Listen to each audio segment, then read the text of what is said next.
Hi hello welcome back again.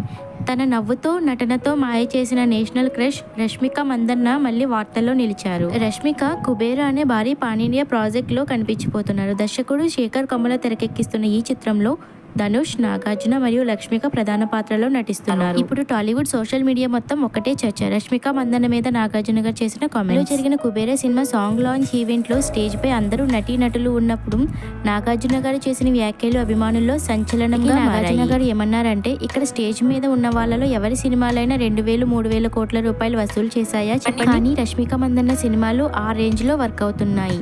ఈమె నిజంగా ఒక టాలెంట్ పవర్ హౌస్. కామెంట్ తో నాగార్జున గారు రష్మికకి గట్టి గౌరవం ఇచ్చారు. ఇది విన్న స్టేజ్ పై ఉన్న వాళ్ళు ఆడియన్స్ అంతా సర్ప్రైజ్ అయ్యారు. రష్మిక ఫ్యాన్స్ మాత్రం చాలా హ్యాపీగా ఉన్నారు. ఇది మా రష్మిక రేంజ్, ఇప్పుడే కాదు ఎప్పటి నుంచో ఉంది అంటూ కామెంట్లు పెడుతున్నారు. ఇప్పుడు మళ్ళీ సోషల్ మీడియాలో రష్మిక మీద కొత్త ప్రేమ మొదలైంది. #రష్మిక మందన్న, #నాగార్జున, #కుబేరా అనే హ్యాష్ తో పోస్టులు ఇప్పుడు సోషల్ మీడియాలో వైరల్ అవుతున్నాయి. ఈ లెజెండ్ ఒక యంగ్స్టర్ ను పబ్లిక్ గా పొగడడం ఇది టాలీవుడ్ లో చాలా అరుదైన విషయం.